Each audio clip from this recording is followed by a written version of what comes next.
Good morning, guys. You're looking at Windows 11. I've been playing around with it, but not just Windows 11. Right, we have ArcoLinux. Where is the USB? It's still plugged in. Da-da-da-da. Right, we got it ready. I've been playing around in the sense that we want to dual boot, which is not what I recommend, but users will be asking the question, can we dual boot these two guys together? Yeah.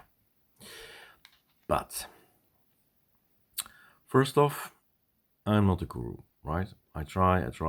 So trial and error is part of Linux. That's one. Two, hardware is different. Settings are different. So I'll show you my settings under the conditions that I use here. I have installed Windows 11, and the next thing I'll do is install ArcoLinux, and I'll let Calamars do its job. But first, you need to figure out how to get to your BIOS or your firmware settings or UEFI settings or your motherboard settings, whatever they want to call it. And it often is an F2 or an F8 or an escape, or it's pretty much it or 10, F10 or F12 sometimes too, right? So in my case, it's an F8. So now what I'll do is say goodbye Windows. Maybe you would like to have a look at what Windows did. So this machine, I went to the Microsoft, I went to the Microsoft.com website. There's this way to create the media creation tool thing. I downloaded Windows 11, well, the tool did, and burned it to USB. Then I installed everything. At that point in time, some of my settings, of my BIOS settings, were what they were, right? I mean, this is already here. All the PCs are here ready to install Linux. I'll show you later. So installed Windows 11 on it, and this is what you get then. All right, I told him do whatever you want with the hard disk. So he's gonna put a EFI of 100 megabyte and a C NTFS, and the rest is some healthy recovery partition, right? So going out by my friend, well, restart is okay. It's still not in, nothing is in, because first we need to go to the F8 thing. But yeah, I can already plug in my USB.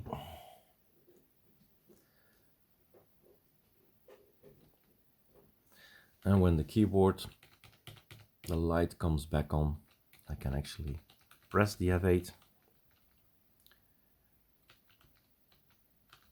Voilà. So we've got our Windows boot manager. We've got our flash drive, so the USB. And we've got our ArcoLinux P1 Samsung SSD. So he thinks there is something in there, is he? Well, I've been playing around with it, so he might think it, but it's gone. And then we have the enter setup. So that's the one I need for now, enter setup. And it all depends, right? Some of them have beautiful UEFI BIOS utilities and settings, but here it is quite small in the sense that we have a ventilator that goes, and here we have some measures about the CPU temperature, but it's cool anyway, right? We need to go to the advanced mode, F7 in my case, down there. I'll go over the important parts of the BIOS. On ArcoLinux.com you'll find the menu, start here, and there is, I think, well, maybe already around 10 articles of PCs, all PCs going into the BIOS and having a look at the names that they use, but it's because it's all different. So some common sense is required, thinking this might be it, or you gonna read your manual of your PC, right? It's online, you bought it also, so it's in a book. Have a look. So CPU configuration is one of the things I'll go into after buying a machine. I'm gonna check Intel virtualization technology, that it's enabled, so I can install my VirtualBox and my VMware. That's something I need to check, is that set? Now often these days it's enabled, but hey, right, check. And the boot is the one I check then. So fast boot is enabled. Some of the videos that I've watched told, okay, you should disable fast boot. We'll see, right? So I keep it enabled, and I'll show you all the errors that we get, and that's how we learn, right? If you put in time, that's it, right? If you put in time, you learn. Why? By trial and error, right? We have the compatibility support module. You want to go back, right? Launch CSM. Normally I say disabled, so everything was disabled. Due to Microsoft Secure Boot regulations, ensure the Microsoft signed UEFI driver is contained in the plugged PCIe base storages including M.2 SSD before set the launch CSM disabled. Otherwise the PCIe base storage will be only available for the data drive usage. Contact the PCIe storage vendor for the EFA driver availability details.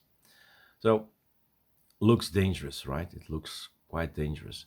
But if you want to use Linux, this is one of the things you should do, right? Disable and go for disabled in this case, right? And then afterwards, let me see. I think I had it enabled. That's what I did, right? Not auto. I had it enabled. That's the original setting before any of my playing things here. And then boot device control, UEFI and legacy. So the USB recognizes both of them. The BIOS, which is the nice logo, and the UEFI, which is the black screen with the 5 lines without a logo. That's how it was, right? That's how it was. True. Okay. So I don't say any mistakes here. And the next thing was a secure boot. That was off, so otherwise. So if you set everything like this, Windows UEFI mode, and you go all the way up, enable this one, and you do CSM compatibility support, and we say auto. So nothing changed really, right? And well, I'll save anyway. And you go for an F8.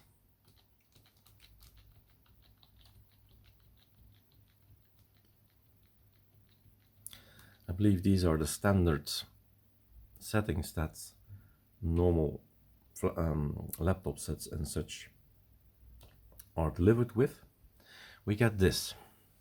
Secure boot violation. The system found unauthorized changes in the firmware, operating system or UEFI drivers. Press OK to run the next boot device, or enter directly to BIOS setup if there are no other boot devices installed. Go to BIOS setup, boot, and change the current boot device into another secured boot device. So always if we say OK, it's gonna find Windows and it's gonna boot Windows. So basically they're saying this USB that you have there, I don't trust it, right? We don't work with that USB. So that's no fun. We need to go back and restart this thing and go back into the BIOS and tell them, hey guy, come on, boot from USB.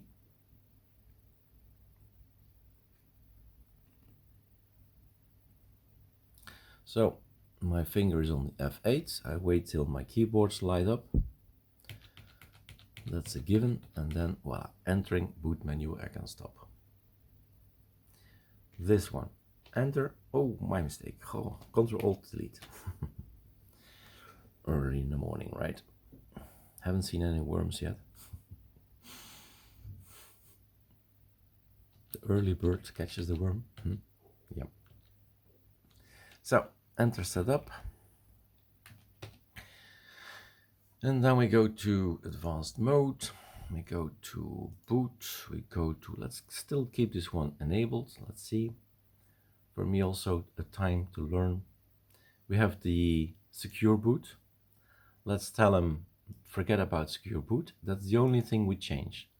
That's how I tell people, the ISO builders that we have on ArcoLinux, right? ArcoLinuxISO.com, alci.online, people who want to start making their own builds, their own distribution, do one thing at a time. Otherwise, you don't know what changed, what really matters. So we got here this Samsung again. Aha! This time it doesn't complain about this red screen there. So we've changed only one thing. And let's see if that thing is the only thing we need. So we've learned something. Me too, right? Because often you change this and this and this and that, and then in the end you don't know. You've changed 5 things, but you only needed to change one. It's by trial and errors, by spending a lot of hours, that you realize the only line that's required, really required, is this one. Maybe, right? So that's for me also making this tutorial a what if. Is it that the only one? Yes, no, I don't know. So I'm doing something different than I did last time. So I always go for beginner installation because I'm totally a beginner. I'm a noob, as they say. Point is, guys, if you don't know what you're doing, don't go for advanced, because you'll put drivers in that clash with each other and you end up in a black screen. Don't, right? First get the knowledge, then find it out. So, whoa, this is my standard routine, right? I almost deleted Windows, so that's not the idea. But normally, yes, that is the idea. I only install one operating system per machine. It has a tray, I pop in the SSD and I get it out again. And I switch Windows, Linux, Linux, Windows, Windows, Linux, Linux, Windows. Linux, awesome Linux, etc. WM, and so on. So yes, I have quite a few SSDs. We have 29 ISOs. So yeah, I have more than 30 SSDs. This grows gradually over 4 years, one SSD a month. So we'd want to install alongside. That's the idea. So this is, let's have a look again, the Windows Boot Manager, the blue thing there.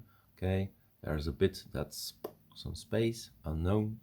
And now I got the big chunk, and that's the one I want, this big chunk. So install alongside.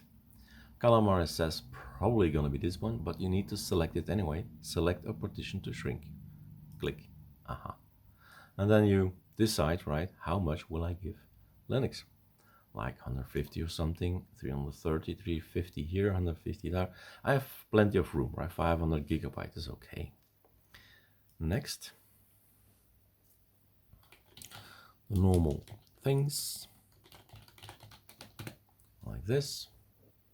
And then off we go. Then we install it. So that's the fun with Calamares, right? He's gonna partition everything, and the other guy that knows anything about partitioning is G-parted. But Calamares can cope with it, can do everything for you, and basically it is already putting our image on our future system.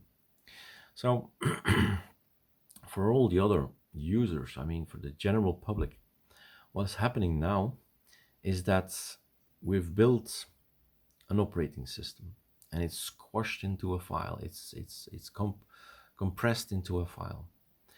It's been decompressed in a certain place. Obviously, right? Somewhere has to be something. Here is your future Arch ISO root file system.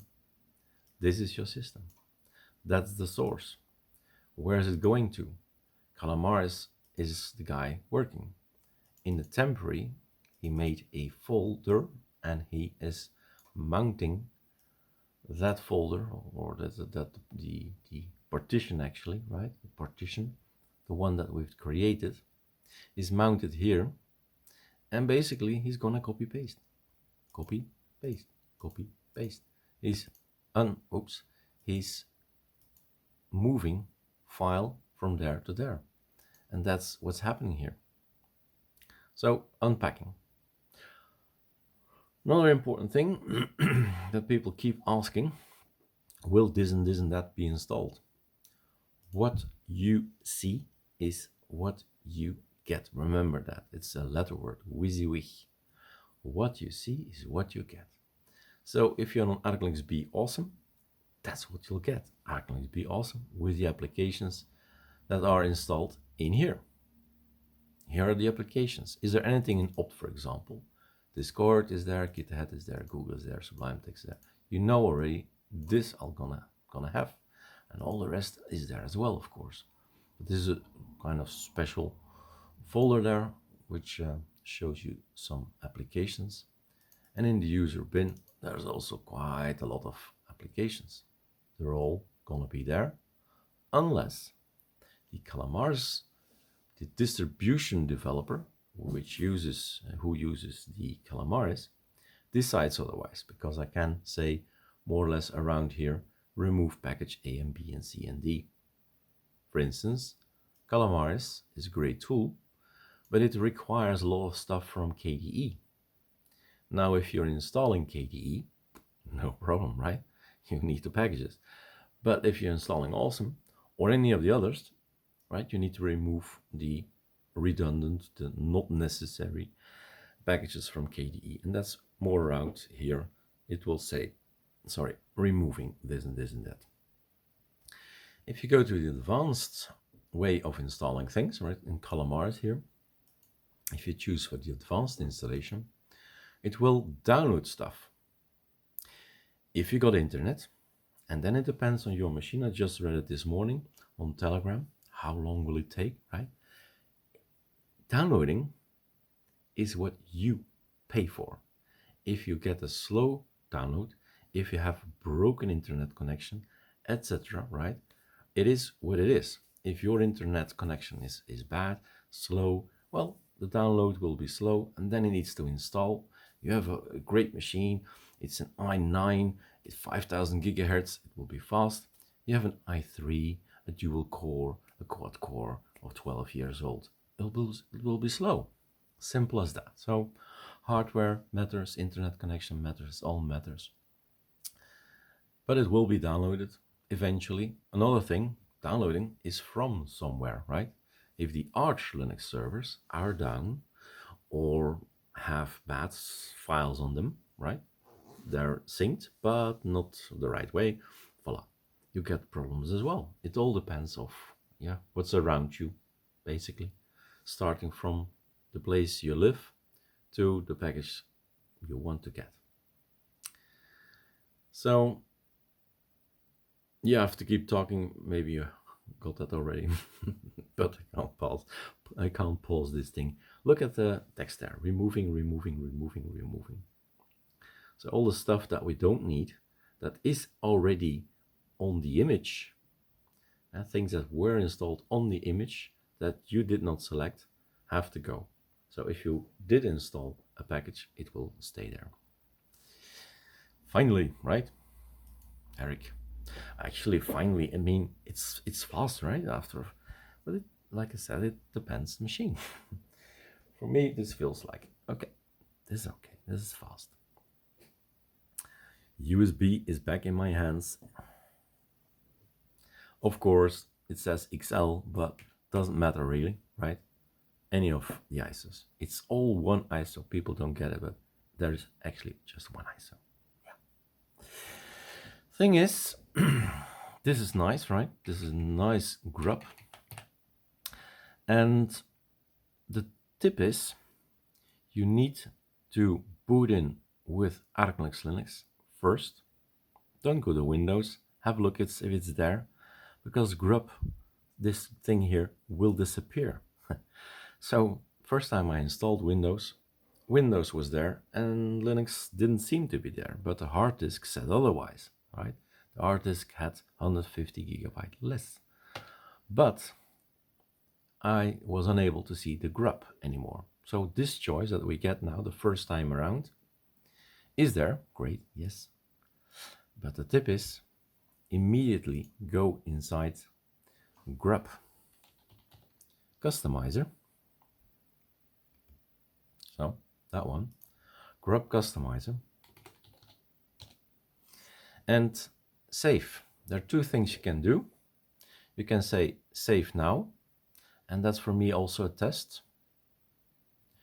Or you can do, and what most of the people, less like maybe 80% of our user base probably is gonna wanna do, I don't want to put in by default in Linux. I want to boot up. If I press the startup button, I walk away. I want to be confronted with Windows, not Linux. Linux, I'll choose, right? I'll go and use the arrows and choose. So if you are that kind of people, right? That kind of man, you go to and you move it up to the first line. That's it. And then you save. But I want to test something. So it's another what if for me that I would like to test if this is also working. Just save. I didn't change anything, just save. But if you want this, then now you press on save, right? So quit without saving. So I'm using this video also to learn and take the time to test out this idea, this what if. But we do need to tell it something. So now I'm gonna go to the boot manager. Voila, that's good.